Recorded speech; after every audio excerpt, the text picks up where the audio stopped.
Hello, and welcome to the Geopolitics Explained podcast.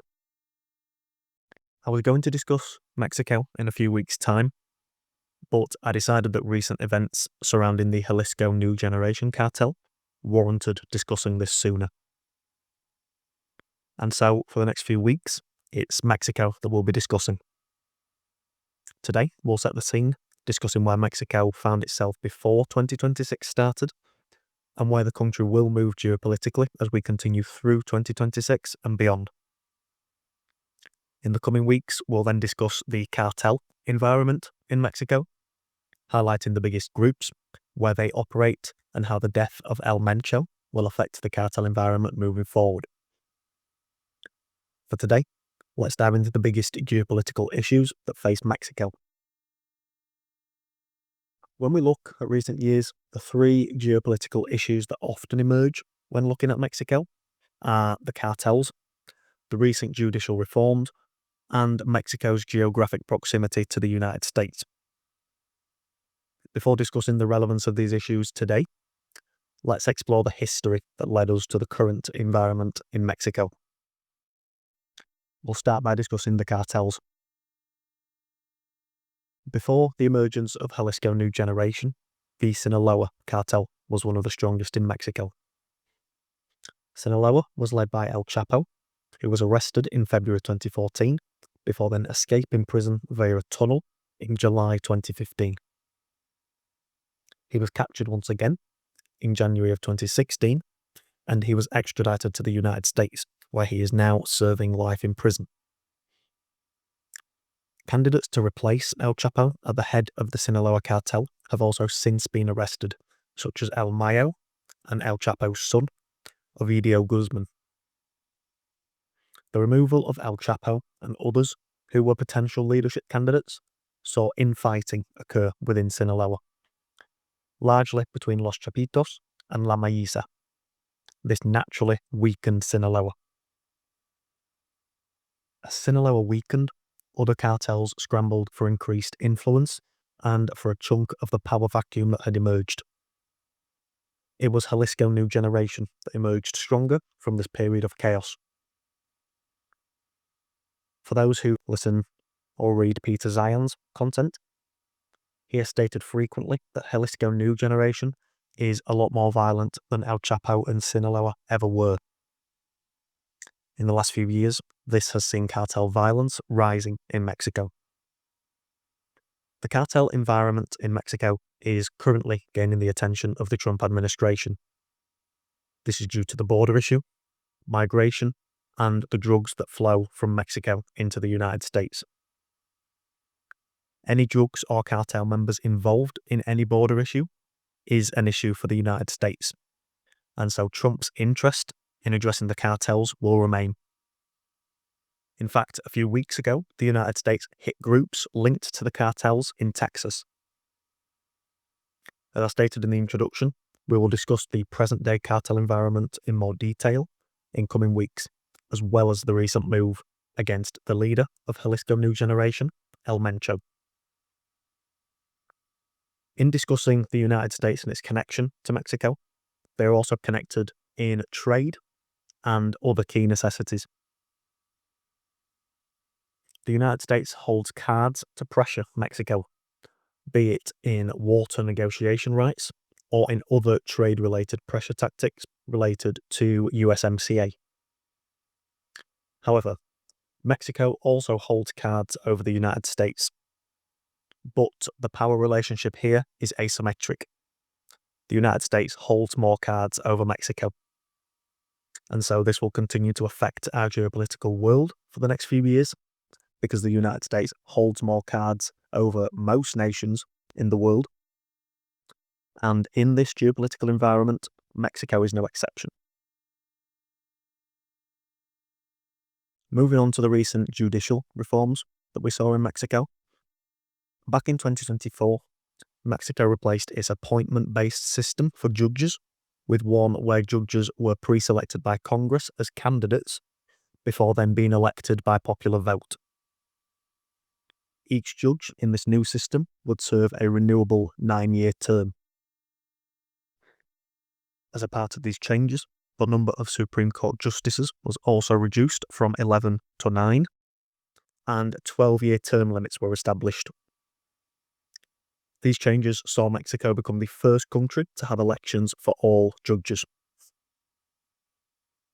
But despite Mexico being the first country to elect all judges, opposition parties argued that the moves threatened judicial independence.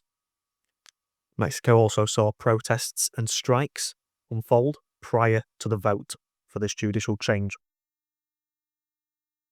This judicial reform was put forward by Morena, which is the coalition that was ruling then under AMLO and that continues to rule under Claudia Sheinbaum.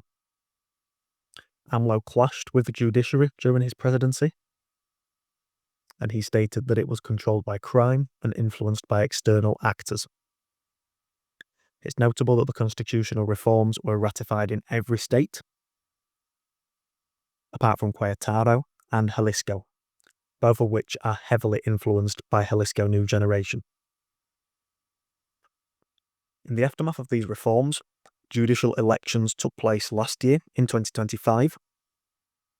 Despite boycotts and a low turnout of 13%, a survey by the Pew Research Center found that 66 of Mexicans surveyed approved of the judicial reform, while 29% disapproved. So, I hope that this history paints a picture of some of the biggest issues that face Mexico in the last few years. Let's now look at how these issues continue to affect Mexico today. In 2026 so far, the United States has been especially relevant in Mexico's moves against the cartels. On multiple occasions, Mexico has extradited high-ranking cartel members to the United States, and during the operation against El Mencho, the United States provided intelligence support. This does indicate that cooperation between the United States and the Mexicans is occurring. Internally, in Mexico, the United States will want to see reduced violence and reduced cross-border flows of drugs. If Trump doesn't think enough progress is being made on this front, the United States' pressure campaign against Mexico could escalate. But for now, the El Mencho removal will leave a power vacuum that could lead to chaos. Multiple players could scrap for greater power and influence, just as we saw when El Chapo was removed from the cartel environment in Mexico. I will discuss this in more details over coming weeks, but for now, Mexico could have lowered the odds of direct US strikes due to the operation against El Mencho. When it comes to trade, during my recent podcast episode on Canada, I discussed the renegotiation of USMCA that will occur this year. This, of course, will also massively affect Mexico and its trade relationship with the United States and Canada. If renegotiation stalls, we could see higher trade costs and tariffs arise, with USMCA entering into a potential zombie state. This could be one such area where the United States could pressure Mexico. After all, Mexico imports $334 billion worth of goods from the United States, and the United States is Mexico's largest trading partner. Another potential area of issue for Mexico when it comes to trade is managing relations with China. This comes at the same time as the United States seeking to remove Chinese influence from North and South America. Mexico imported $92 billion worth of goods from China in 2024, with cars, electronics, computers, and commodities the largest categories of import. In comparison to Mexico's trade with the United States, trade with China is multiples smaller, but $92 billion in trade does make China Mexico's second biggest trading partner. Any pressure here by the United States to reduce trade with China could hurt Mexico. In the last few months, we also saw the United States and Mexico discuss a long-standing water treaty. The 1944 water treaty sees water flow through the El Cuchillo Dam and down the San Juan River into the United States. The treaty requires specific amounts of water from the Rio Grande Basin to arrive in the United States. As a part of the discussions between the Americans and the Mexicans, Mexico committed to deliver 431.7 million cubic meters of water per year to the United States. The United States sought this deal and this negotiation under the threat of higher tariffs. It is notable that 431.7 million cubic meters is the exact amount of water that the treaty already accounts for. However, chronic drought in Mexico has meant that Mexico has accumulated water debts that it owes to the United States. This is why discussions surrounding the treaty emerged recently.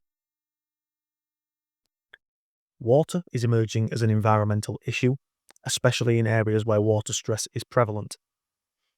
As a part of the treaty, the United States also sends water to Mexico from the Colorado River, but the demands that both sides have for water is what is notable with this negotiation. Final issue that we've seen Mexico face in 2026 is Cuba. We discussed this in last episode, with the United States seeking to restrict crude oil that any nations send Cuba, but the Mexicans have offered and sent aid to Cuba, despite the United States' pressure campaign. This is another area where the United States is pressuring Mexico and where it is seemingly working, because Mexico isn't sending energy supplies to Cuba. This is despite Cuba's blackouts and the fuel crises, both of which have been worsening in recent weeks. As we look forward, many of these issues that Mexico faces directly involves the United States. Due to this, it's clear that the United States will be relevant in the direction that Mexico heads in as we move forward. I've recently sounded like a broken record, but Donald Trump, through his Donroe Doctrine, is seeking to improve the internal standing of the United States and to improve the options that the United States possesses in the superpower tussle against China. Mexico, due to its proximity and involvement with many of these issues, will be affected by any moves that the United States makes. As we continue through 2026 and beyond, Mexico is a very interesting geopolitical nation. Mexico's domestic environment could be set to undergo some changes due to the crackdowns against the cartels, and Mexico is also seen as a leader in Central America. There is also the potential status of USMCA. As I alluded to earlier, Mexico does hold some cards here. Manufacturing in the border areas of Mexico was exported for cheaper labour, and so in the automotive industry, in agriculture and in electronics, the United States has sizable imports from Mexico. Still, the relationship is asymmetric, and currently Mexico seems to be walking in step with the United States whenever pressured. As we move forward, we will see if this continues. That's all for today's episode. Next episode, I'm going to start a series that will be released for the next 5 weeks on game theory. We've been discussing game theory a lot recently on the podcast and over on Substack, and so I decided that a short series could be helpful. So, the first of those episodes will be released on Tuesday, the 3rd of March. So keep an eye out for that if that sounds of interest to you. Again, that's all for today. If you enjoyed this episode, please consider leaving a review on the podcast platform of your choice. I've been Dylan, and I'll talk to you next time.